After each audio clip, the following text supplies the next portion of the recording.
Hey everybody, this is Mona Bodain, and I'm excited to welcome all of you to my new podcast, Uptown with Mona.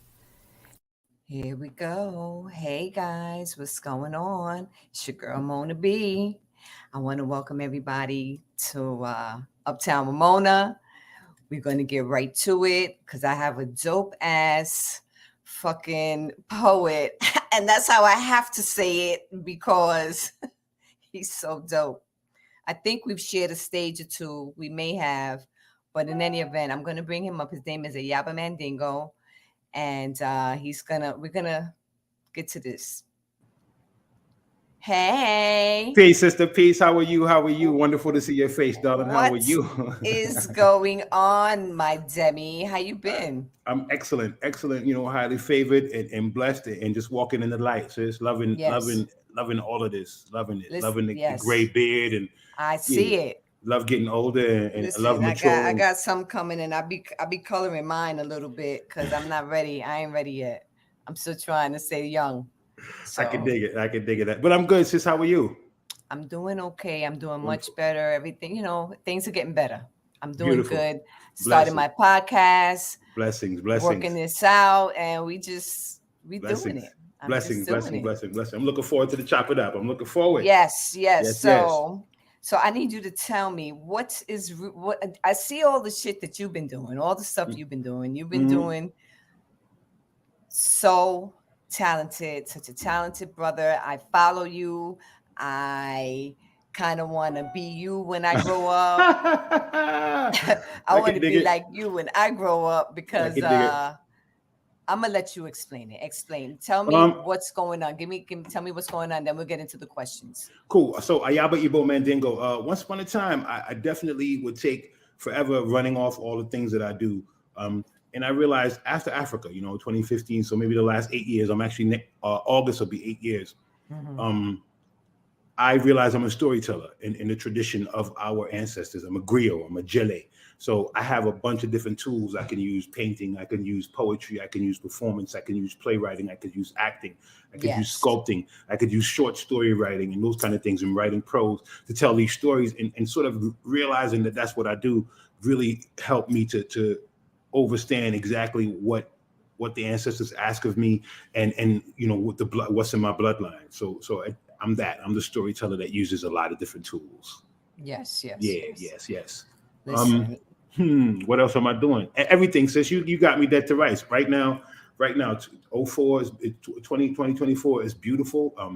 What is we 3 months deep? Been selling Yeah. a lot of art. I want to thank the people that are supporting us with that. It's beautiful. I'm in my gallery now. I live in a gallery and work in a gallery. So the studio's on the first floor, and the next 3 floors is the my living quarters Right. and 3 floors of artwork. It's a wonderful opportunity to put up my stuff, but also debut a lot of young brothers and sisters. I'm at that age now where you got young people coming up to you and asking you, how do you? And I'm like, so come, let me show you. And that's been the whole mission has been that. And that's kind of trickled into, I'm a master teaching artist. So I'm always in the schools, after school programs. This is now my 32nd year doing that. And Yes. so I came right from that to sitting and chopping it up with you. Um, I we got a love new it. book of poetry. We got a book coming out that's sort of like a mix. It's called Seasoned Rice. And Mm-hmm. I know in your culture you have a version of that. In Yes. Africa, in West Africa, it's jollof rice. It's that one pot. When your great grandmother, when mama throw everything that's left in the house into one pot, throw some rice in there, or make it into a That's soup or right. some rice, and Yes. everybody get a chance to eat off of that, and everybody get Yes. so it's Yes. that. So it's gonna have some poetry, it's gonna have some prose, it's gonna have some essays, and yeah, poetry's prose, essays, Mm-hmm. and Mm-hmm. a few articles that I've written for some Caribbean outlets, and Mm-hmm. it's just going to be a share. It's called Season Rice. We're planning on putting it out in the next couple of months. That along with a children's book called Who Am I? It's Oh sort of wow. a poem turned into a children's book, and the other one Navel String. So nice little thing on my plate this year. In Mm-hmm. 2 weeks we take off to go to St. Lucia for a gig with Yaya down there. That should be really really fun. Hooked up with some brilliant musicians down there.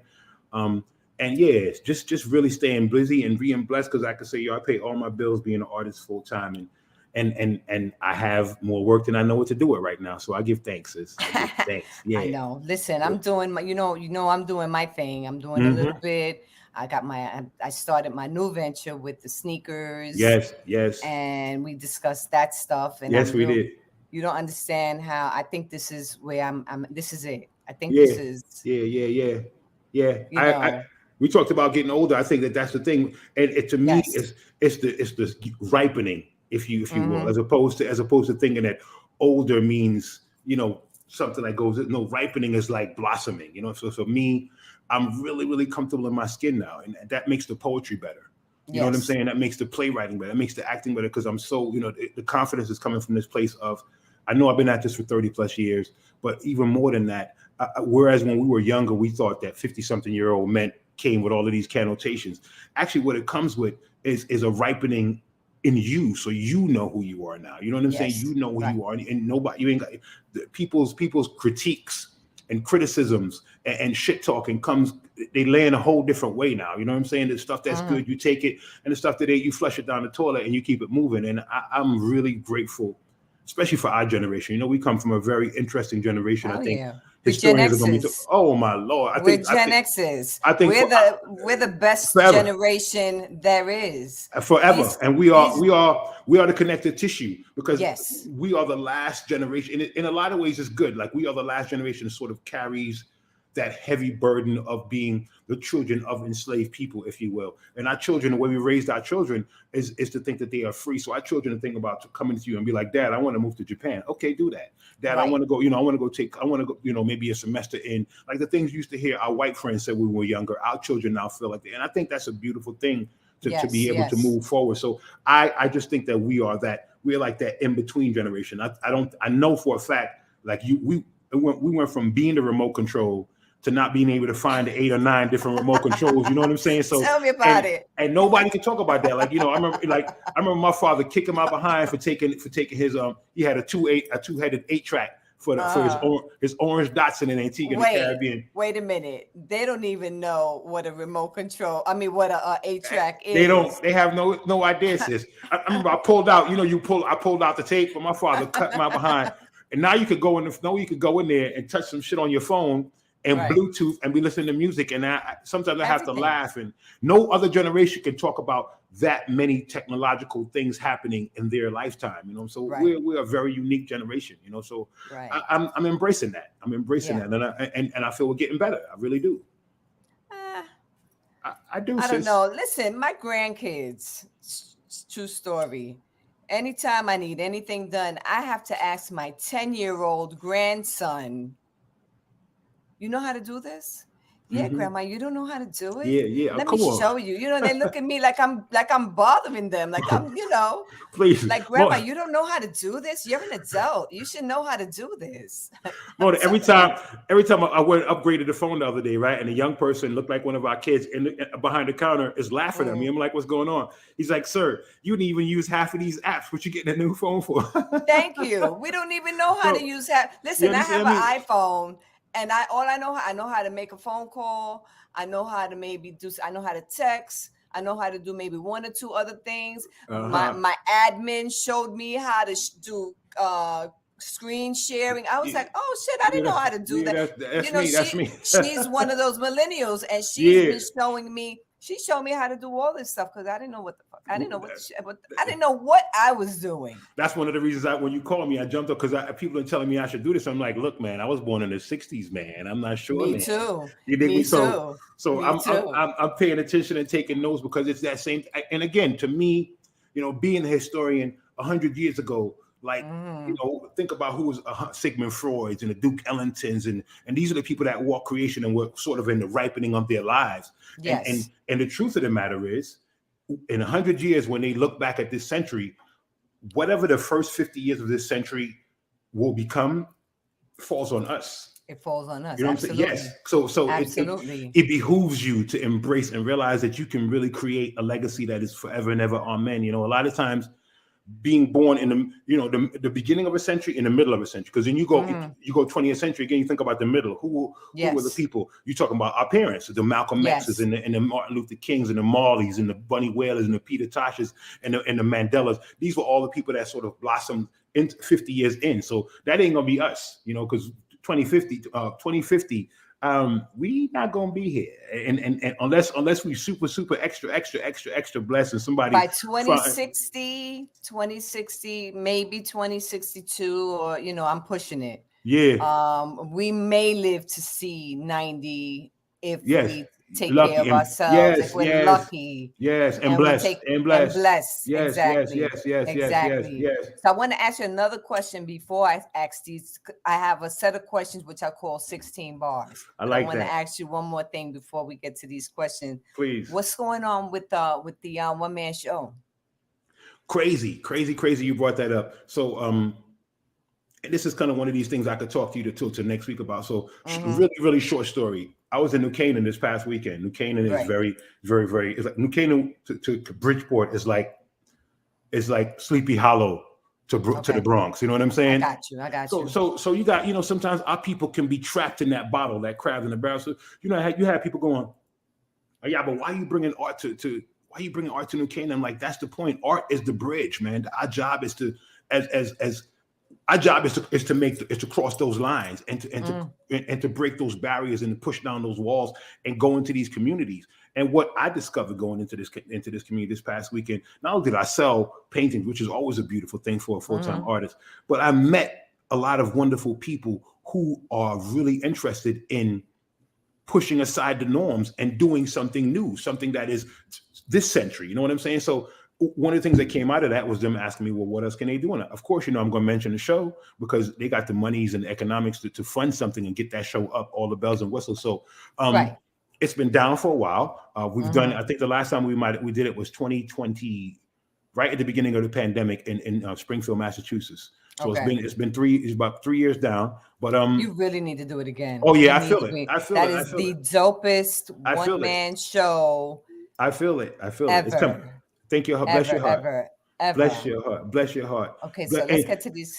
wait, Hey. first, I got to take your segue though. So since Uh-huh. we're segueing, what I do have coming outside of the play that I know is coming soon is called Silver Bracelets. It's my first multi-person play. It's Wow. about our heritage. In the Caribbean, our mothers keep the silver bracelets. So it's based on the piano lesson. So it's about moving away from your culture, your roots, and where your family, your home base, where your people are buried, and moving to a new place and forgetting who you are, and Right. what happens when that happens to you, how the disconnect that happens. So I'm looking forward to Mm. sharing that. Maybe when it's time for us Wow. to really bring that up, I come back on and talk your ear off about that. I really want to see. Are you going to have it? Are you going to feature it in the city where you did Yes, it I last am. time on the east Yes, I am. side? Yes, I am. But I'm gonna tell you something that I learned from and I call his name. His name is Ruben Santiago Hudson, a Uh-huh. brilliant brother who I call my big brother. And he says, don't ever bring nothing down here right away because these people down here don't got no original ideas and they'll steal it. So workshop it out of town. And he's talking about that big white way, Broadway. Yes, Uh-huh. they Oh haven't yeah, had an yeah, original yeah, idea in two, yeah, three, yeah. 4, 5 decades. So he says, workshop that shit out of town. And when it's ready and done and they can't do nothing but sit and enjoy it, bring it down. So that's what we're You gonna do. We're got gonna to bring it workshop it. up. We're gonna workshop it here for a little bit, and then we're gonna bring it in. We're gonna bring it in, and You got to bring it I'm to gonna bring it to Harlem. us first. I'm gonna bring it You to us got to first. bring it to Harlem. Got to Yes, bring it yes, to the east to East yes, Harlem. yes, Yeah, ma'am. that Yes, was a ma'am. dope Yes, ad. I wish I could have saw it again because I yes, really sir. enjoyed myself when I Yes, saw the ma'am. play. Yes, ma'am. Good, So cool. let me So cool. Let me have them. Let me have them. First question. 16 bars, okay? Mm-hmm. First question. What inspired you to start writing poetry?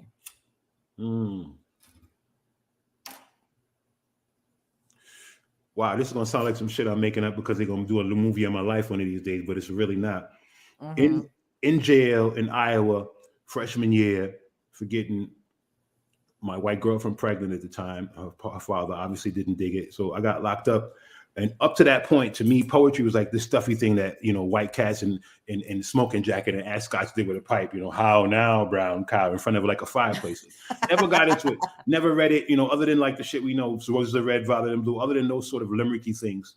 Yes. And I'm in jail, and I lie and tell my mother that I'm staying for football camp, right? It was during the break, during the winter, some spring break that I got locked up. Right. And I figured I'd tell her eventually what the hell was going on because I didn't know what my fate was. They just came and locked me up, got me off the campus, locked me up. And I sit down to write my mother this letter about 3 weeks deep, feeling I'm a mama's boy to the 10th power. sit down to write this letter to her telling her where I am. And the first poem comes out. Don't be afraid of me because I'm black. I don't deserve your ruthless attack. All I want is to live in peace, but you won't rest until I'm deceased. You brought me here. I never asked to come. Now you tell me to go back to where I'm from. Are you afraid that I'll do the same now that I'm onto your evil game? Don't blame me. You taught me hate. And now in my eyes, you can see your fate. Your sins are repented. Your debts go unpaid. Don't you think I'm the one who should be afraid? And I dropped the pen like, what was that?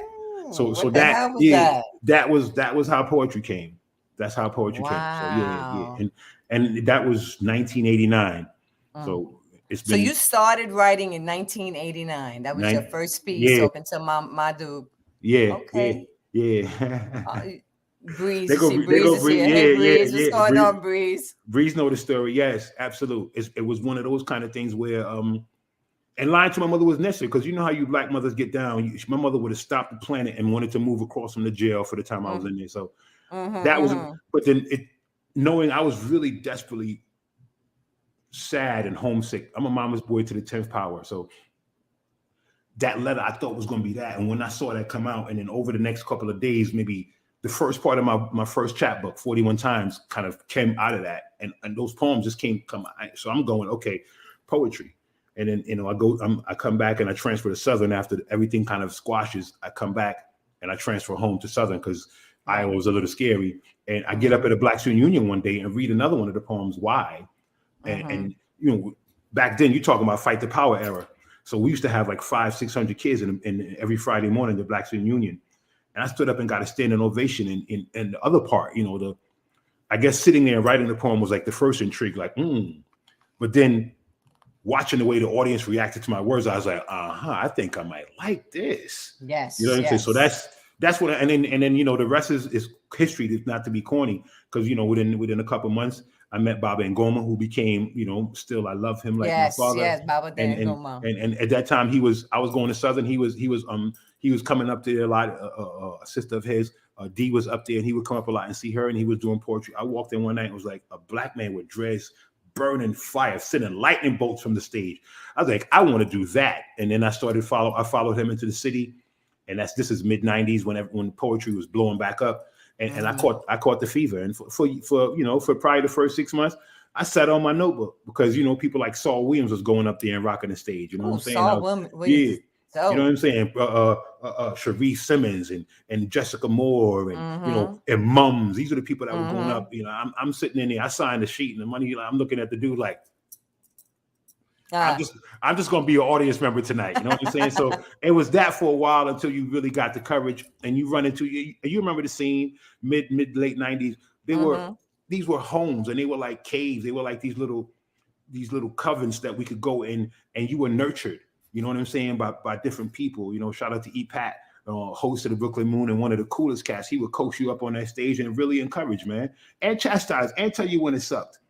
And so we got better. Iron sharpens iron style. Chris Slaughter, me and him, me and Chris Slaughter graduating class from the Brooklyn Moon. Nathan P, Tantra, so many people I could talk you to death about. Jive Poetic, so many of us. And I know half of them. I don't know all of them. I know you do. Half of them. I know you do. And I've shared stages with them. And the cat that just came in, the first time I heard him, he was doing the Kubies.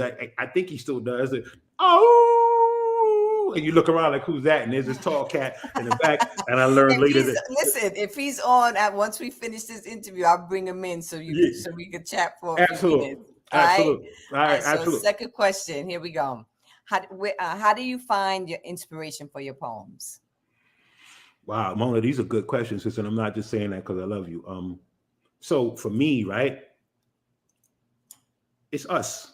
I love us. I love us. And I realize that we come from generations of people who never got to do this, never got to say, well, what do you do, Ayaba? I'm an artist, really. Yeah, I'm a poet and a painter. Yeah. And that's what I do primarily. And we had those that's in our bloodline, things like going through their papers after they transition, and you find out, wait a minute, my mother wrote poems. My grandfather was a sculptor. You know what I'm saying? So he wasn't just a tailor. That's how. So for me, it's that. And then the other part that sometimes I try not to do is this whole idea of reacting. You know what I'm saying? Like, you don't want to always be in a place where, damn, another black man got killed, I got to write a poem. You know what I'm saying? So I don't like that. I don't like that vibe at all. Yes. But you realize that that's a part of the job. So those two things inspire. But more than anything else, love. And to be cliche, yes, I don't mind in this instance. Love of us. I love us.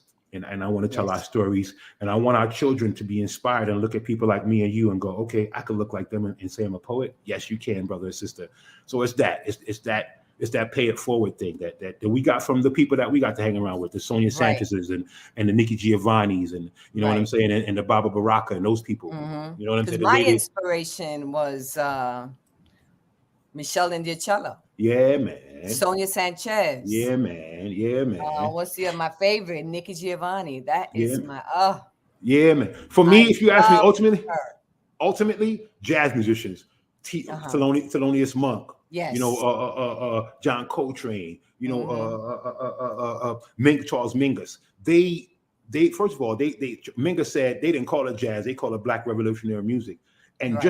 just their push. Like here's the comfort zone. These cats would deliberately aim for right here, like on purpose, and they would fail. Like when you hear Herbert Hancock talking about Miles Davis paid them to mess up on stage, and he would get pissed at them when they didn't. Like he said, we could rehearse, but when you get on stage, I want to hear you trying new shit. Mm-hmm. You know what I'm saying? Herb Hancock was like he made a mistake one day on the piano, and he stopped, and Miles looked up at him like, "Why the hell you do that?" And then he played this phrase that made the mistake that he thought he made perfect. And I was like, Wow. so to me, that's the, you know what I mean? That's the thing right Mm-hmm. there. Yeah, that's the jump off I want to take right there. Right, right, right. Mm, Okay. Next mm, question. mm. Can you describe your creative process when writing a new poem? Juju, Juju. juju first. The Okay. juju, the thing that let me see. Let me think of all the things that this part of the world, that the Western Hemisphere calls that black magic, uh, Mm-hmm. obia, voodoo, and I want to say these things in all with all the negative connotations that are put on them, but that's where I get it from. Like we that's where I believe we get it from. Again, the same reason, because it comes from the people in our bloodline. Like I come from poets, you come from poets. There was a woman in your bloodline or a man that wanted to write beautiful erotic poetry, and she couldn't, so she sent it forward to you to do it. and Mm. and I believe that with my whole. So that's the first place. So things like like my signature piece, or the poem I open up with all the time. Yes, Vudong, yeah, Reese. Um, Ancestors. I remember very clearly there was an old man that lived, and this is in projects. He lived a couple of doors down from us, and I was in school at the time, so I would come back home to visit mommy. And one day he said, "Come here, young man. I love the way you carry yourself. You don't want to allow none of this shit to get to you, and you always stay above it." And I used to watch him. He was, or you could see he ironed his clothes still. This is a man in his 80s, the seam in his pants and the seam in his shirt. And being a Taylor's grandson, I know all of that. That means care of self.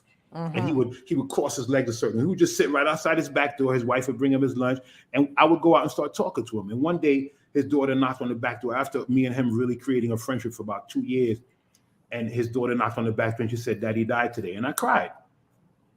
And then I Wow. went inside. I'm like, I got to do something, and I don't know what. But so I sit down with the pen, and out of the pen comes, he sits to me like a Tartar warrior contemplating his youth, of battles lost in one another's search for truth, imagining myself as him and traveling. And I feel like I'm racing to get it, sis, because I feel like I'm dictating more than Right. creating. You think Right. like it's literally coming, and I really feel like if I don't rush and do it, I'm going to lose one of the words or lose one of the music of it. And I didn't stop. I didn't stop to add my 2 cents until I got to like the second stanza. Mm-hmm. I wrote it and then looked at it and like put it down and like went back to it an hour later, and then I added the thing that became the poem that I share with y'all. But that to me is the process. So for me, what I've learned is how to conjure like that state of like bliss. And for me, ganja helps. You know what I'm saying? But you know, like Bob said, herb is a thing that's good for you, Yeah. comma, if you use it. And a lot of Mm-hmm. brothers and sisters are smoking herb, but they're not using it. Because when you have something that can send you into the three-fourths of your meditation that all these scientists say you don't use, Mm-hmm. then why wouldn't you explore that region and do the right things when you're there? You know what I'm saying? And really, really like I got a poem you stuck.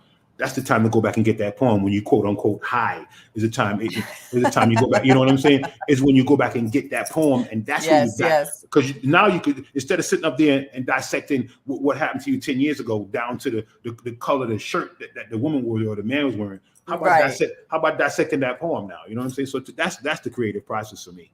Right. I told you I was going to talk you to death. No, I'm happy. Thank you. Thank you. You made me think about me when I first started writing. I don't even remember when I started. I know I remember doing my first erotic piece. It was at a spot in the Bronx. Zero Priestess had a spot in the Bronx in a little in the cut. And I went in there and I did this poem. I don't even remember the name of the poem. And I halfway through the poem, I'm red, my face is red, my ears are red, and I start laughing. And this young man came and sat at my feet, and I'm like, yo, wait a minute, what the fuck is going on here? And I love erotic poetry. Yeah, That's what man. I love. You know what I'm saying? So I Yes. understand. And I don't smoke weed or none of that. I just for me Channel. it comes from past experiences. Yeah, absolute. No, but since we channel, since we there's so many names that they call it empath, they call all these things. One to me, knowledge of self comes with, it comes with a lot of things, but one of the things it comes with is a reconnection to your spiritual self. Yes. And I mean spiritual in the most fundamental ways, like the man, like I remember when I go home, I go up in the hills with my cousins. The Rastas, they live up in the hills in the bush. They don't come down and they don't deal with any of those kind of things. And I this is in college, and I took an economics book with me, and I don't. Economics is kind of like math, and it ain't my cup of tea. And I'm trying to really break down the idea of supply and demand. And he sees the book. It's a man who, quote unquote, by Western standards, can't read. Right. And I explain what I'm doing, and we're in the bush. So he sees an anthill. He chews up a piece of coconut, and he puts it right next to the anthill. And of course, within minutes, the ants come out. They start getting the coconut and going back. And like 5 minutes, he takes up the coconut and moves it like 10 feet away. And he said, watch. And I see the ants come out and go, that's supply. He goes, that's supply and demand. And all I could do was laugh. Because this is like a semester in. You feel me? And now I got a cat who by Western standards can't read, breaking down something that my professor was having a hard time doing, using basics. And that's what I mean. That's the level of spirituality that I'm interested in. The very indigenous vibration where you just reconnect to the universe and you realize that you float. And I'm so happy. That's the goal. That's the goal. I'm happy to have you here. I miss seeing your face, man. Me too, I miss seeing your face. You too, my dear. Here we go. Are there any specific themes or topics that you enjoy exploring in your poetry? I guess an elaboration of what we just talked about. But Africa for sure. And Black people, social issues when it comes to Black people. Sometimes it comes, people like you will inspire me to delve into my erotic self and put those words in, and like a kind of revolutionary does erotic poetry type of vibration, which I have a lot of fun doing. But I'm gonna tell you visually, because I knew I'm a painter as well. I love y'all. I love Black women. I love Black women because y'all are magical. But I love y'all, and I love y'all because y'all are foundational. And I love y'all because y'all so beautiful. But y'all are strong, man. Like y'all are stronger than us. And so I was raised by my mother and her 3 sisters and my grandmother. And my uncles and my father, they in and out it. But when it comes to the day-to-dayness and when it comes to who I am structurally as a human being, it's that. So any chance I get to really celebrate y'all, I do. And I realize this is not something that I set out to do, but for example, my artwork, if you look at my artwork, I'm going to say more than 80% of it is sisters. Do you have 1 or 2 pieces you could show? One piece, maybe you could show us? That's right. Right over my back. I see her. Yeah, that's Fire Mother. That's Fire Mother right behind me. And she is just what you say. She's magical. I could do that. Give me 2 secs. Yeah. So here we are, y'all, hanging out with the Yaba Mandingo, the incomparable. This is one of my cardboard pieces. Hold on, let me plug back in here. Let me see. I still have a couple of your pieces around here that I had got from you. I know you do. This is one of my this is roofing tile. So I know if you see the abstract sister, she's sitting just in her glory. She's got one knee up, the other knee kind of sitting on one leg, leaning on her elbow.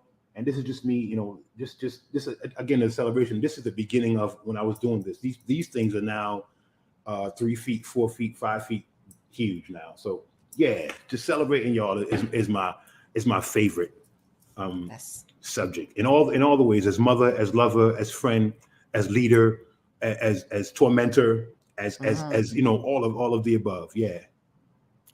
Cool. Yeah. So question number 5. Mm-hmm. How do you decide on the structure and form of your poems? Wow, Mona. What's up with Yeah. the what's up with the Yo!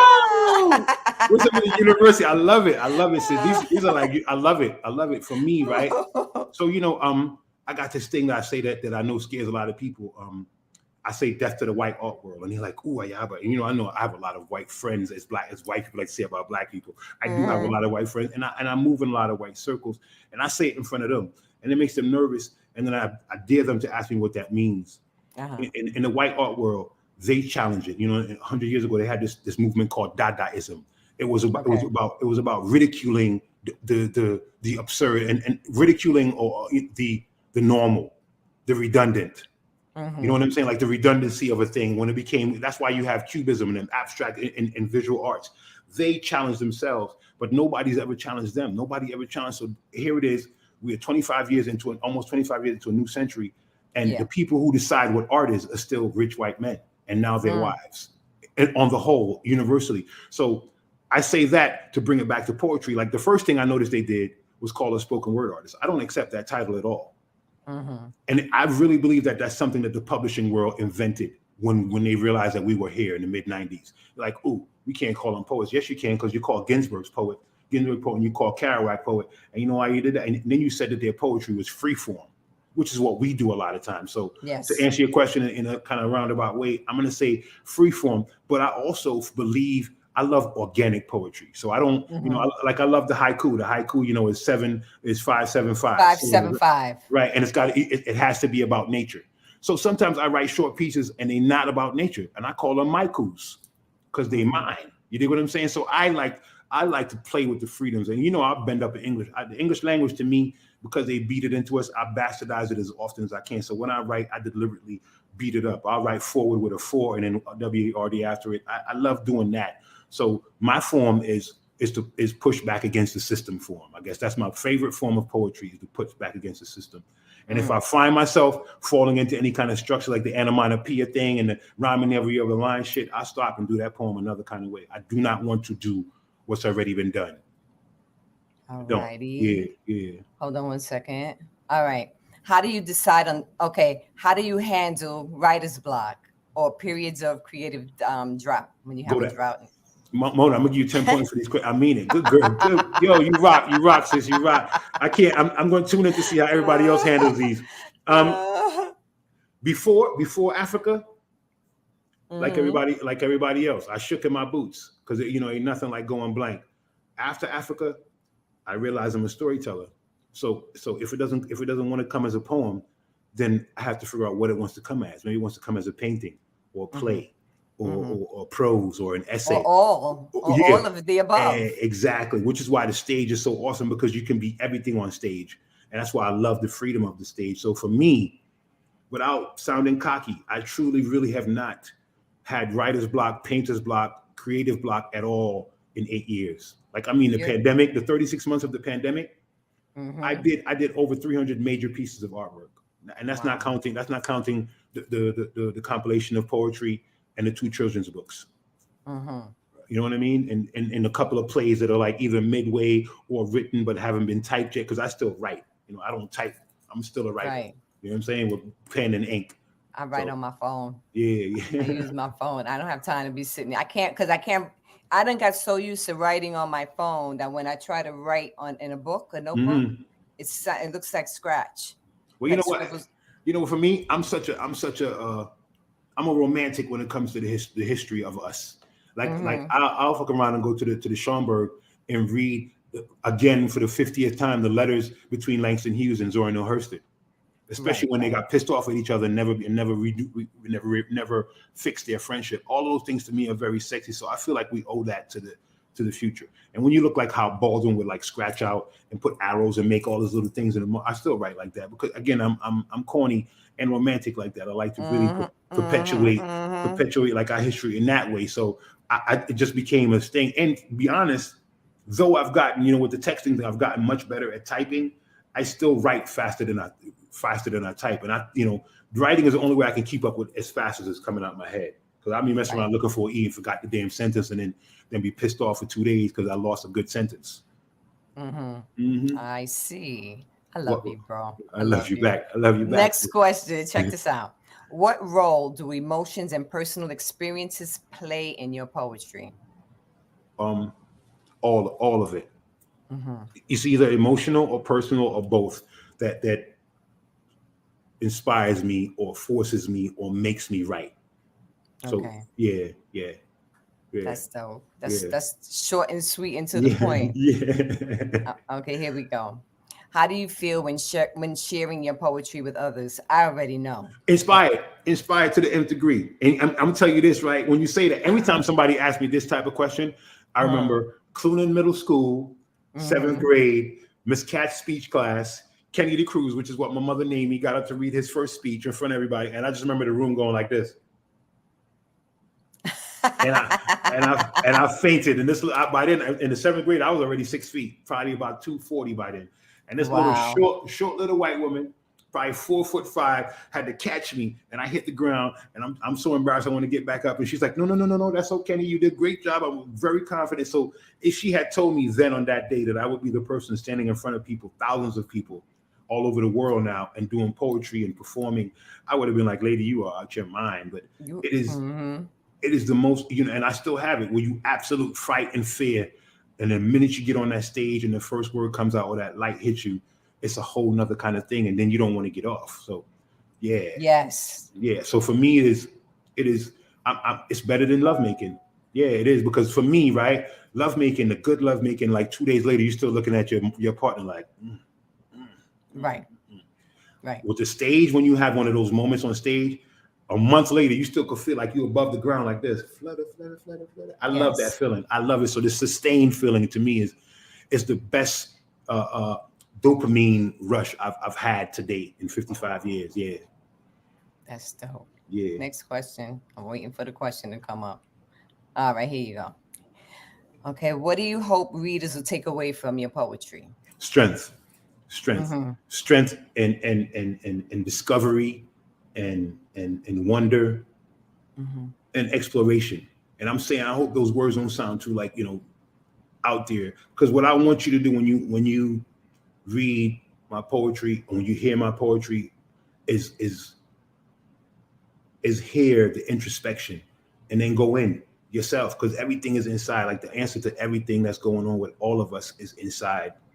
Yeah, there's a lot of outside stimulations that happen from A to Z, but at the end of the day, it's when you break it down, is how you reacted to it, where you stored that shit at, and what the place that you store it, that you've been storing it and overstuffing it, what does that look like now, and how does that play a role in how you act to people? Wow. Wow, that's deep. So that's deep. For me, that's yeah. That's what I hope. That's what I take away. Go ahead. That's what I take away though. I got you. Yeah, I understand that.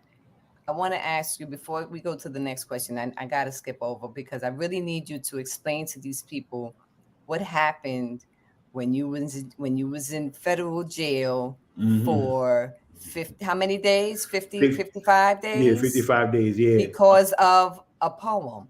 I did a 9/11 piece. And I spoke truth to power, and I paid the consequences for it. And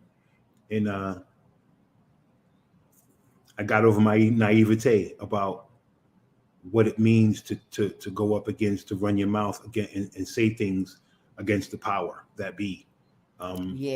So it was that. It was a learn, and what do I say out of it? To like really shrink it, I say what you mean and mean what you say. Because a lot of us at the time, too, a lot of brothers and sisters was getting into this revolutionary poet thing, and there's a whole little clique, and it was amazing to watch when I got locked up, how it was like, when you cut the lights on and the ant and the roach run away, it was one of them. Yes. You know what I'm saying? Brothers and sisters were out, and look, people did it for whatever they did it for, but it was, for me, it was.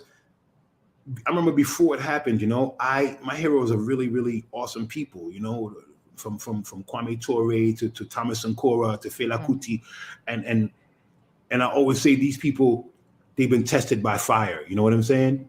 And I was wondering, I was like, well, I wonder how my test will be. You know how the universe says, be careful what you ask for. I mean, literally within about a month of having those sort of meditations and those daydreams, I was locked up and put in a cell and treated in ways that yanked my ancestors out of my DNA, the bondage of it, and all those things. So and though I look like I would be great in jail, I'm a pacifist. So it was one of the worst places to be, and then having to sort of put up this yo and talk with my patois, yo, we are you supposed to all and kind of tough up all day long. It was it's tiring. You know what I'm saying? So say what you mean and mean what you say. But mean what you say. I promise you, because they will come for you in some way, shape, or form. And the crazy thing about it is that's how I got around the planet, because then everybody heard about it. People want to do interviews, and that poem and that incident, literally every time I've been booked internationally was because of that in some connected way. So yeah, the blessings inside the darkness, Yeah. Let me tell you something. I have one or two because I'm a punk, semi, because I don't write political pieces. I have one or two semi political pieces, and I'm scared to read them because I think about you. And I'm like, I couldn't handle it. I couldn't handle it. I got now you're gonna make me get myself in trouble. I got a new joint that I'm getting some feedback, man. Maybe I'll share with you before we jump off. It's called Pretend. Cool. Yeah. Cool. All right, let's go to the next question. Cool. What are some challenges, which is really sort of parallel to where we're at right now? What are some challenges you face as a poet, and how do you overcome them in your writing? You said it, sis. It's the fear of writing the thing.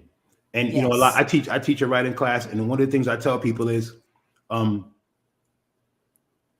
do not edit in your head, because you will never get, especially if you want a novel out of you gotta vomit. It has to be vomit, and I use vomit like, oh, why you gotta use vomit? Because with vomit, you can't edit vomit. You like, damn, I ate that corn last week. What the hell that's doing in my vomit? Everything comes out when you vomit. So that's what should happen when you write. And the beautiful thing about it, again, to use the vomit as the metaphor, if you vomit in the toilet, you could flush it. So if you vomit the words in there crap, you could flush them. But you could look in there, inside of that, you could go and you may find a line to a poem or the title to a new poem.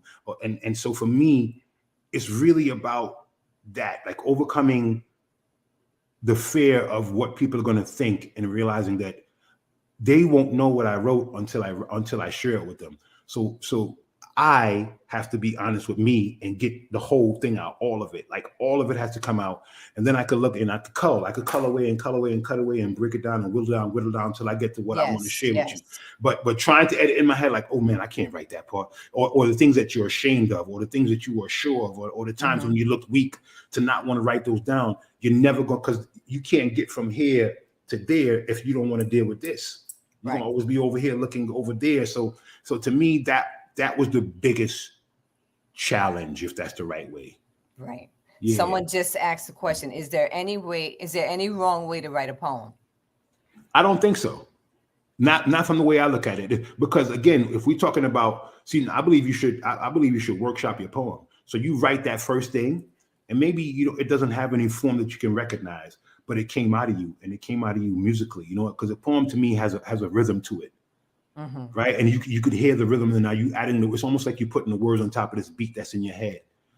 Okay. You know what I mean? So if that happens, yeah. But then the next job, if you're a professional, if you're a purist, or if you believe in working and bringing your best foot, then your job now as the creative person is to mine that thing you put out until it becomes something. So that's why I would say it's no way to write a wrong poem. Are there times when you can go out and share a poem that's not done and it bombs and it doesn't deliver? Yeah, absolutely. So if you look at it that way, I guess that would be a wrong poem, but I wouldn't call that necessarily a wrong poem. You know what I'm saying, sis?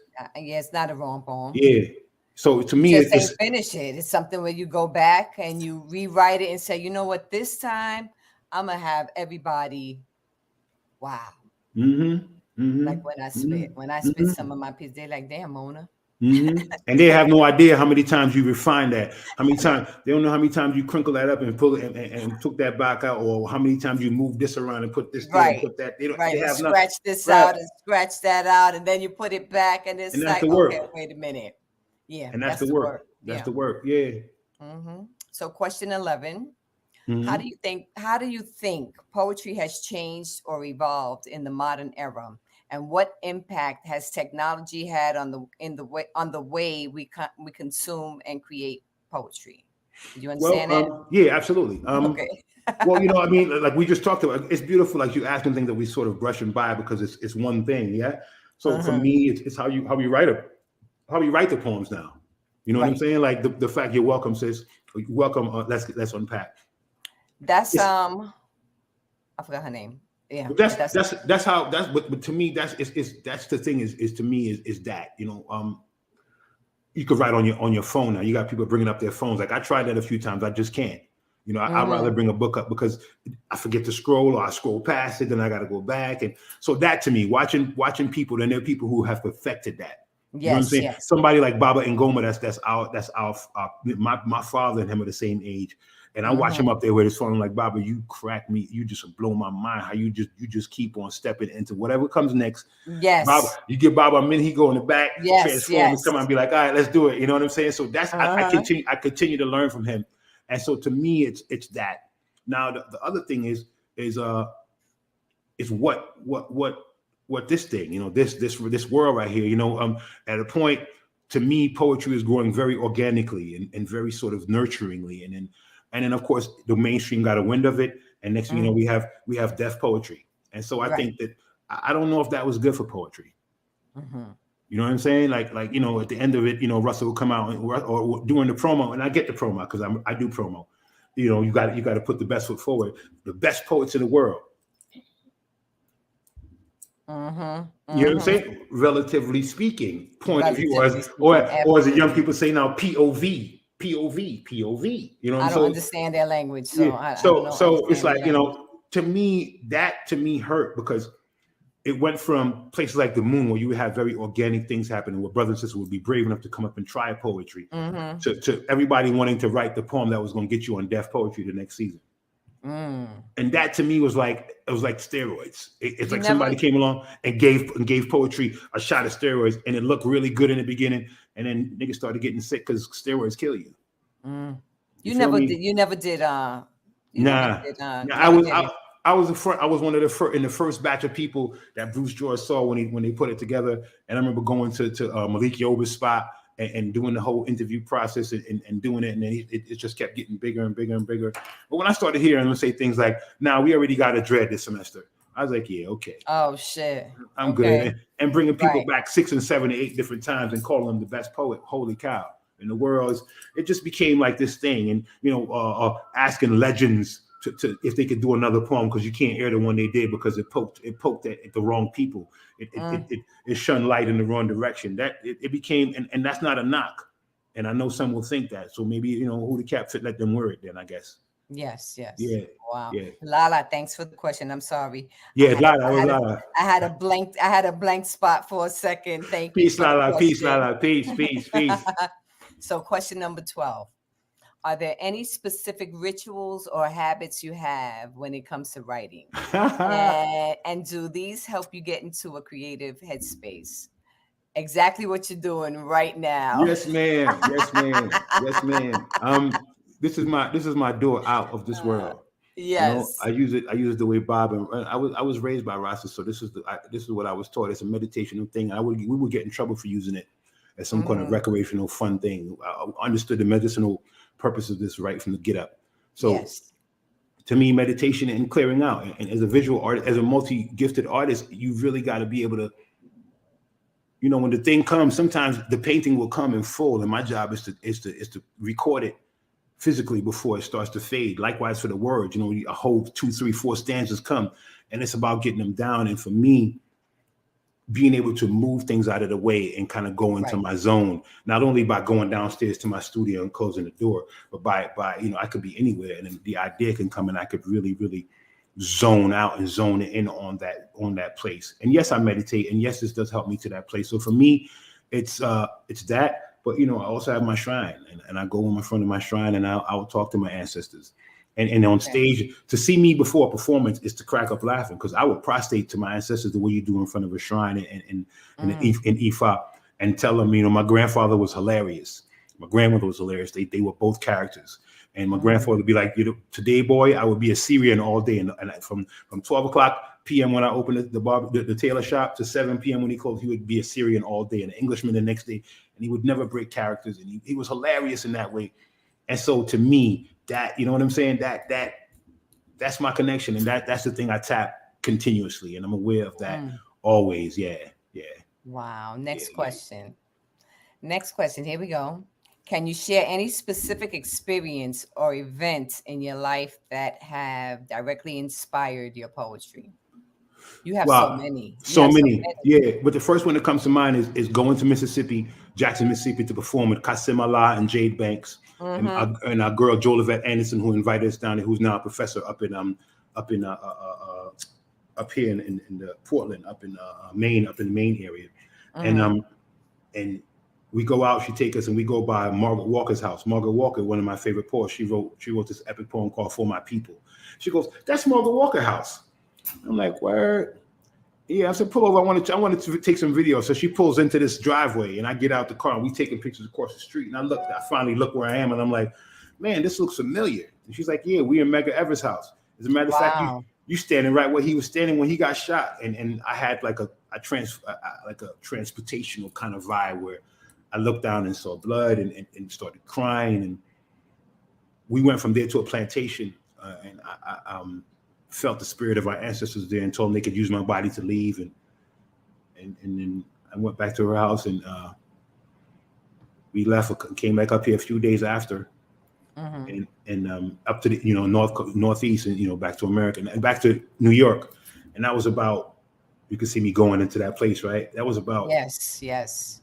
That was about 2 days before 9/11. And I was with Kas. You know how I love Qasim. Yes. We were talking about the trees down there because I would smoke outside Jolliver's house, and the tree at night, it would, during the day it would be like tree, and at night the tree would be like, and I'm like, am I high? Is this tree moving? And I showed Kas, and Kas came out and sat with me and had the same experience. And Qasim can write right now. He can write at the moment he gets it. So he wrote his tree poem down there about Bubba, about driving past Bubba in his overall selling eggs and all things. I think it was about, we left there and went to Louisiana to perform as well. And that trip, so we talked about that. And when I got up here the morning of 9/11, I wake up and I see what's going on. I get my paper to write. And that's when my tree poem came. So long story short, that's how things are, but they got to marinate. They got to bubble and boil. And trees. Yesterday, a tree spoke to me in Mississippi. And you know what I'm saying? And so, yeah, that. And the other one, 41 times, Amadou Diallo, and realizing that when he got murdered a couple years before I was in college, and we had actually come up with this little black book, we call it, for the young people up in New Haven specifically, for what to do when they got stopped by the cops. And it was like a little book. Go to the police station, get an ID, always carry identification. Don't, it was a whole kind of by the numbers kind of thing. And we all called each other and was like, yo, did this brother get a hold of our book? Because we brought him down to the Bronx and into Harlem and gave him away. And he did that. He went for his wallet and they murdered him. And that blew me away. And my sons at the time, Malik, this is 99, Malik was 5. Right? And Malik was 10. And Atiba was 4 and Kofi was 3. Those were my sons. And I shit my pants. And then a couple weeks later, they told they was going to be moving up to upstate New York, the trial.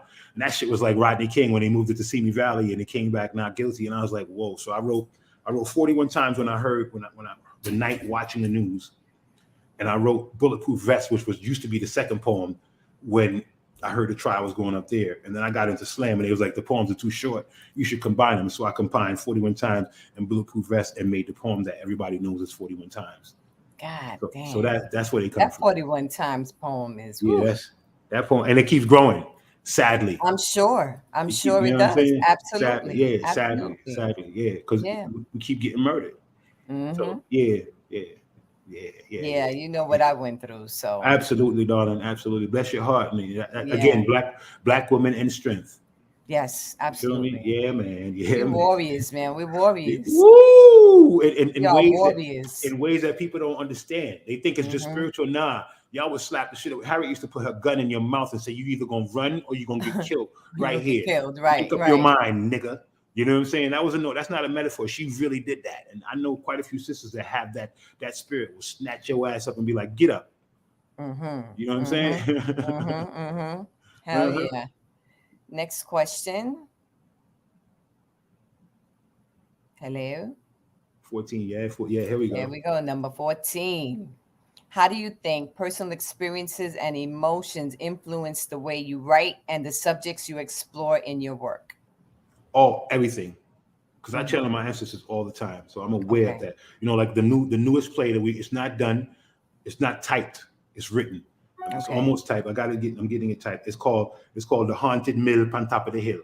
And Mm-hmm. that's patois for the haunted sugar mill on the very top of the hill. That's Okay. English. That's English for what I just said.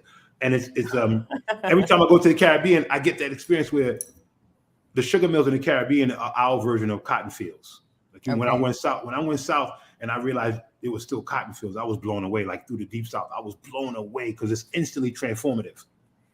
In the Caribbean, though we had, my mother talked about picking, they call it sea cotton. Mm-hmm. As a kid, it was much thinner, and it didn't obviously it wasn't as abundant. But in the Caribbean, what you did have was sugar cane, which Right. made rum and everything else. So we like places like Antigua, we had so many of those mills and the stone mills. That's where they used to grind the sugar cane. And Mm-hmm. every time I go into them things, I catch spirits, as we say in the Caribbean. So I would know it. But the last time I went 2 years ago during the pandemic, my cousin, he was with me and he took pictures of me once we stepped in there. And I'm looking at the pictures on his camera when we step out, clueless as to what the hell. I'm like, I was doing that. I was crying. I was on the ground. He was like, yeah, man, you come in, you go crazy. Every time you come in, yeah, you go on. So I what? Wow. And I was like, okay, okay. So being me, I didn't freak out. I was like, okay, so that's a story. So the new play is about there's 7 spirits and they're Yes. still trapped in this mill. Mm-hmm. And the story that we learn is they were the 7 people that planned a uprising on the plantation. And somebody told, and they were all killed, and that's why they're still trapped in that sugar mill. So the Wow. story is a story, and I'm going to play all 7 of them, and we're going to film it and do it kind of 21st century style. So that's we got we got the Betty Hope, the museum in Antigua where the sugar mill is. They're on board, and this woman, her family owns the sugar mill in St. Croix that they Mm-hmm. restored almost back to its original form. She Mm-hmm. loves the idea. So those are the 2 places that we hope sometime this year, we hope to like start really kind of testing it out. They do driving movies in the Caribbean still. So what we're going to do is Wow. we're going to put a driving screen next to it, and on the night Mm-hmm. that we debut it, we'll do it Mm-hmm. live. We'll do it live in the sugar mill itself. Uh-huh. Because this ain't no build a sugar mill on stage thing. Like I got to catch the vibration in there and In there. allow that to be the voice. So Right. we're going to film it and we're going to put it on film. So the audience will watch it on the screen the night that we debut it, and then we'll have it as a short film that we can present to different short film festivals and what have you. I'm Oh gonna just keep. yeah. I'm I gonna keep definitely going. want to hear it. I want to see it. I'm, I definitely want to see it. well, you might be familiar because I got this dope sister who's also a producer and produces Mm. incredible music. Her shit might be on it, so you might hear her. Her name is Mona Bode. I don't know if you know her. So, I'm you like, dig what me? the hell is he Yeah, talking about? yeah. You know That what I mean? So poem. Oh man, that track is so dope. yeah. That's Oh a dope please, track. please that And you know how many times I had to readjust and yeah. redo that whole piece just to I'm make it I'm perfect. glad I'm glad you brought that up because I think we just got to put that out. We just got to sit one of these days and do that piece. It's timeless to me. Every I time I think hear it, I'm so. like, wow. I have people who when they see me cuts me out because like, yo, why you ain't put that out? I love that, and that was something I played for them once. You know what I'm saying? So it's a classical piece. I love doing it Yes. with you. What you feel off of that is the vibe we have for one another. I really love you a lot. You're my sister. I think you're awesome sauce, and and Oh, you're and gonna make and me cry. and I can't wait to share that piece. I think a lot of people are going to really dig that piece, and I know Every it now goes. and then I put it on my page. Maybe I'll put it up on my page Yeah. today, and so I y'all can can hear it. wait for you to come home. I'm Yep. on it for my Mona.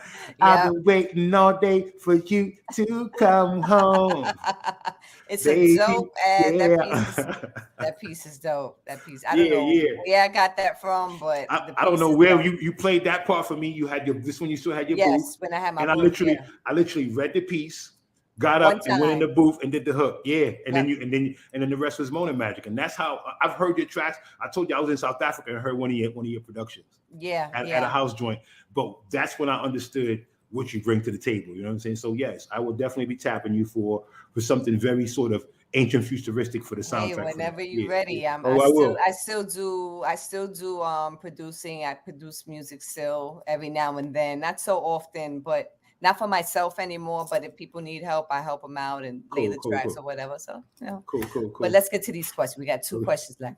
Number Cool. 15. Here we go. Do you have any favorite poets or poems that have had a lasting impact on you? And if so, how have they influenced your own work? Well, you know, Langston Hughes, the Godfather, him, Mm-hmm. but it's something that we don't know. A lot of us don't know. Langston Hughes said he was inspired by the music, and when I say the music, I mean the flow of Claude McKay, brother from Jamaica, and Mm-hmm. he wrote "If We Must Die," which a lot of people know. But he also wrote a piece called the Tropics in New York, where he talks about walking by and seeing pineapples and mangoes and the homesickness and make your mouth water for the mango. So that's one of my favorites. Wow. And then the other poem, you know, again, Langston Hughes, anything by Langston Hughes, If We Must Die, of course. Simple, anything about Simple, his character that he invented. But then the other piece is Richard Wright. Like a lot of people know Richard Wright as the cat who wrote Native Son, but they don't know he was a master poet. So he has this piece called Between the World and Me, where he comes upon the scene of a hanging Mm-hmm. afterwards. And it's so beautiful the way he talks about horror and pain and wickedness and white supremacy in this thing. It's beautiful. The sunlight, the way the sunlight catches through the skull and he can see it beaming out of the eye. And yo, my poem Trees is basically modeled on that. I laid trees on top of that and just kind of, but that's the structure, that structure. So that, and then poets, Richard Wright. But modern poets, you know, our parents, our lyrical parents, Amiri Baraka and Sonia Sanchez, and Goma, Mm-hmm. and Sonia Sanchez's husband, Etrich Knight, the master of the haiku, and Bob Knight, Bob McNeil, who was a cat out in California, and Ted Jones, who to Mm-hmm. me is the master of erotic poetry. And I like a lot of, and of course Derek Walcott, the Caribbean's treasure to the world, who I got a chance to meet and share work with and get blessings from. Man, that's probably a big thing. Oh, and Saul Williams, who was brilliant and made you really, really understand Brilliant. Brilliant. how to use your body to tell poems, and Yes. Qasim Allah, who brings like this hip hop to his Yes. poetry, Love him. and Chris Slaughter, who's Mm-hmm. grown from somebody that maybe you might have overlooked because he's a little shortcut to this powerful, Yes. powerful poet Yes. who has a master's degree in writing now, and who teaches our children, our most challenged children, and who's a brilliant brother with love like bubbling out of all the seams of him. Yep. And it goes on, sis, and Mona Baudet, who makes erotic poetry beautiful and not vulgar. You know what I'm saying? It's Oh, like thank all you. of that. That's a big list of people, and all the people that I forgot that I love. You know, Helena Lewis and Nathan P and Cool Breeze with that voice that he puts to things. And we come from a beautiful era of Mm-hmm. poets. So a lot of the brothers and sisters from that Forgot the time. last poets. You forgot the Oh, last please, poet. and You Baba better Doom not. You and better Baba not Doom forget and Baba Baba Abio Doom Doom. for You the better not forget him. That's millions. right. Yeah, Dune is another Baba. Dune's been here in my living room. And Mm-hmm. anytime you come here, I get off the ground and I get off the chair and go sit at his feet. Like Yep. I want you to understand that you are Baba, not Yep. like in no play where you are all That's capital right. letters with like 11 exclamation marks afterwards. Baba. Right. Our warriors, and it's an honor to meet them people, the Quincy troops and all those people that I've had the pleasure of really sitting and building with. So yeah, that's a big long question for like another 2 hours. I think the last time I saw you was probably at mine and Breeze's birthday, right? Yes, physical, When yes, we had, it was like a reunion. yes. That was about 4 years ago or Yeah, something it like was. that. Yeah, it was. Okay, last question. Here we Uh-huh. go. What do you think sets poetry apart from other forms of writing, and why do you think it's such a powerful and timeless art form? Wow, sis. Again, really, really beautiful questions. Thank you for being so thoughtful. Um, Mm-hmm. because and I'm a writer, you know, I write Yes. novels, I write essays, I write articles, I write plays. To me, poetry is all of those things. I call poetry word economy. Like Mm-hmm. for me, right? like you take Steve Breeze just said exactly 4 years. Yeah, exactly 4 years. Yeah. You could take an essay, right, or a short story, and take all the words out of them. Every word that you could take out and still have the main idea there. That's a poem. Mm-hmm. So when you find somebody who's a brilliant poet, who can fabricate something and put something together, you put it together in a way that takes you into the past and then brings you back to the future, or takes you through a love affair, or a love making session that makes you go whoa, make your mouth water, and make you taste the mangoes, or make you feel the mother's pain. That to me is why poetry is so powerful, because a lot of time you ain't got an hour to read your short story, or 15 minutes to give you a speech. You got 3 minutes. You got 90 seconds to say, "Mommy, me no want go America, cause nothing I go marry about America. Me no want buy no mango there supermarket. Right. Me want to pick them off a mango tree, and besides all the milk and honey done share out. It's only hand them out living in government projects where guns are barking instead of dogs, and the sirens have replaced the crickets and frogs at night. The policeman keeps watching me. I see him creeping through my dreams, arresting my aspirations. So, mommy, me no want go America, cause nothing I marry about America." That's my whole play. Yeah. That's right. In about 30 seconds. In about 30 seconds, yeah, absolutely. So that's why a poem is to me the strongest, and that's why when our music, hip hop, is powerful and true to the art form. That's why it's so powerful too, because it can do the same thing in these like economy of words. You know what I'm saying? Fight the power. Fight the power was our generation. Like that's 20 years of yelling and screaming. More than 20. I just took the 80s and 90s and just trunked it into, what I'm saying? Because it's like, wow. You know what I'm saying? Wow. Because by 92, I was graduating from college. You know what I'm saying? 92, so I was working, raising babies. Yeah, man. So you did what I'm saying? So it's like it's that. That's why, and that's why I will never go away from that art form. It's my crutch. It's my best friend. It's my binky. Like it's my thing. Yeah, it's what I can go back, because you can take a poem and grow a poem into a play. Yes. You did? I have one trying to throw into a play, but we'll get to that at another time. Yes, we will. So now, where can the people that are listening find you? Where can they find you online? Well, cool. I like to say I'm the only Mandingo online, but Ayaba Igbo Mandingo anywhere. All of the social media, outlets. Just put my name in Ayaba Igbo Mandingo. The website is Ayaba Arts. It's 1AIYABARTS at .com. And that's at Gmail. You'll use the same thing at Gmail. But yeah, all of them. I try to stay up. I know I've been on Twitter for some years. I've been on TikTok for years. Not me personally, but I have. I think people to kind of handle all those kind of things. You got handle me and keep me out there. I'm learning. It's called content. Every time you go, my booking agent's going, it's like, yeah, but we need content. Okay, cool. All right, you we do used it. To call, I don't know how to do that. We used to call that stuff back in our day. Stuff. Right. You need stuff. I need stuff. I need some stuff. I need stuff done. I need some stuff done. Yeah. So that's the way to get in touch with me. Can you spit short? Give me a short piece. Give me a short one. Can I? I'm gonna try to see if I can pull that piece up. Okay. It's very short, and I don't. I should have cued it, but I did not cue it. It's okay. But it's another one of them pieces like you're talking about. Did you see the piece I did, an Nathan piece today? I've been drawing. I didn't. I haven't been online today. I had a lot of other stuff I had to take care of before the show. While my students are doing homework, I go in there. So if you get a chance. I'm gonna look at it later. I'm gonna check it out. Yeah, go up and check it out. It was crazy is I just seen the video of Facebook memories ain't no joke. I just saw the video of us at the party at Cool View and Cool Breeze thing. Yeah. Where are you?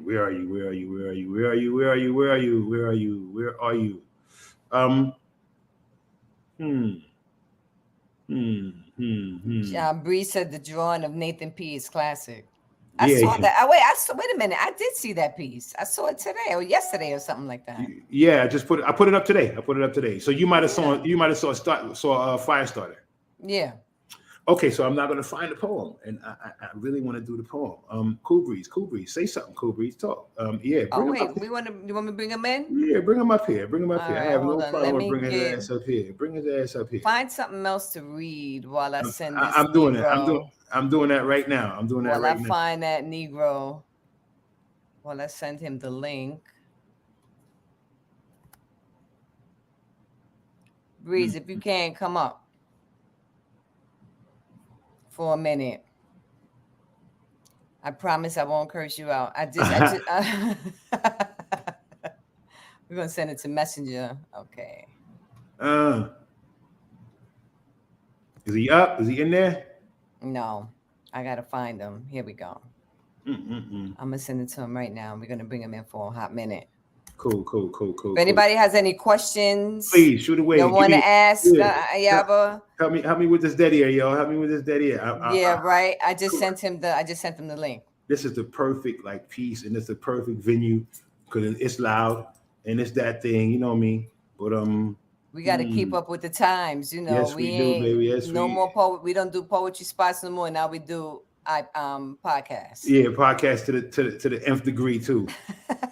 I just sent him the link. Sent the links. Find something. Think about anything you got. I'm coming. Where, man? He's trying to come in. Okay, tell him get in here. Get in here, Breeze. There you go. There you go, Breeze. Good. You can see me? Yeah, we can see you. What up? Yo, what up, family? What's good, family? What's good? This is a classic interview. Yeah, I'm loving it. Moni, I'm not surprised though. No, but listen. I'm surprised because not totally. No, I'm blown away. I put it to you like that because she actually took the time, and these questions, I'm like, oh damn. Yeah, really. Yeah, she's doing a great job, B. And this whole interview was memory lane, man. Yeah, absolutely. This whole interview was memory lane. I was like, wow. Yeah, she and her segues were perfect. I dug the whole dance. I really did. Yo, listen, man, I appreciate it. Great, fantastic job, Mona. Oh my goodness. Thank you. Wow. Appreciate it. She did it in her own smooth, syrupy flow. You know, it's all good. But yo, this is seriously a memory lane. Wow. Situation here, because we went a few errors. Bro, you see these drawings we doing. I'm sitting back at myself. This is just something I did and realized I was going to do this. Imagine when I sit back and go, first of all, my drawing is getting so much better, but now I'm realizing, I got so many of y'all that I could draw, bro. It's so many people, and everybody that I draw is somebody that I love dearly. So it's like, yo, please understand that this is this is like magic, man. For me, I love the fact that we're all growing. And maturing. I love watching brothers and sisters still reach out and do their thing. Hold on, I'm gonna mess you up. Let me see if you could see this. Hold on. This is let me get down here. This look at that. You remember this piece? You see the piece? Oh, from back in the days of Justin's. Yes, this was the first self-portrait that you did. Wow. Bro. Well, I'm looking, brother. I'm looking. This is the one you put together. This is the joint we did. Yeah, E. Patrick. Again, that's why I gotta love the brother. E. Patrick he came up to me afterwards. He was like, yo, you blow my mind, man. You just did poems while painting in front of people. Yeah. Yeah. He said, but you broke the number one rule of theater. I said, what's that? He said, man, you had your damn back to the audience had more than half the time. So we traded. I don't care. It was still a dope. It was still a dope one man show. Anyway, we traded my a painting that he still holds dear from our first 2 acting lessons, because Patrick got a master's degree in theater. You don't tell nobody that. Yeah, I know. Yeah. That was man, why can't I find this poem? That's not even funny, man. It really is. Yeah. Man. This piece right here is from let me see, I left Wall Street. Yeah, it's 2001. This poem right, that painting right there, bro. I was like, yeah, man. Yeah. Classic memories, bro. I shared this on my page, so definitely. Yeah, I was ripping and running, Mona, so I didn't get to push them so forth. But No, I appreciate you, bro. And the beautiful thing about 21st century is we're going to get this back on the other way around. You know this is coming back. Why can't I find this poem? It's okay, honey. If you can't find it, don't even worry about it. They're going to find you. Yeah, they are. You're all over the world. Yeah, you're all over the internet. Yes, I am. Yes, I am. And when I find one of your pieces, I will post your piece on my page. Well, do that. You've got to go to his studio. I've been to his studio, not the new studio. I went to the old studio. You got to come up. You got to come up to the space. Everybody comes up there. Remember? Yes, you have, but it's. I mean, y'all got to come back. It's a hub. I got to come back. Oh, for sure. It's a hub. It's a new spot. Yes, and I want y'all to. It's our spot. It's four floors, and it's space in here. It's space in here for us to perform, for us to debut a new thing, man. Everything. Yeah. It's that, and nobody can tell me shit. I pay the mortgage here, so nobody can tell me nothing about turning the volume down or that's racist or they can't. I can tell them fuck off and get out. You know it's a real situation over there, man. I've always wanted that. I wanted. Somebody asked a question. Someone asked a question. William Washington asked a question. He says to ask you if he'd ever accept a poet laureate. Yeah. Position or title. Yeah. I'm gonna tell you that's crazy you asked that, brother, because last year or a year and a half ago, I was one of the poets in consideration for the Poet Laureate of Connecticut. A good sister of mine was the one that they ended up going with. But yeah, that's to me is if you ask me like where would I want to be, I'm gonna say my home, Antigua. I would love to be the Poet Laureate of my homeland, and that's we're working on that because I'm starting to go create that way home for myself. Mm-hmm. You know what I'm saying? Nice. I'm gonna start building and create a place where as soon as it gets cold, I'm out. Mm-hmm. Yeah, so that's. I feel you. Yeah. It's a beautiful situation, man. You know, as soon as I get off the phone with y'all, I'm gonna find that poem, right? I know. It always it's all right. And if you do, just tag me and tag it to me, and I'll post it on my wall. That was some funk ash-ish, man. That's because this thing right here, this thing that these people are doing, it makes you. Well, you got it in your phone. Yeah. See, remember we was talking about that 21st century thing. Look, now, if I had my book, if I was smart, I would have had the book, and I dog ear everything. I probably would have had the pen right there. But it's cool though. It's cool. It's funny because I haven't written for so long. The last poem I wrote was literally in my phone. But I think you know my history. The challenge I have now is that I never used to write this shit down all them years ago. I know. So, then you try. So now, I hold on to 2 or 3. You're killing me again. Yeah. Which is my favorite. You're killing me. Yeah. My favorite. And there's another one, but the last one is I said, I got to stop.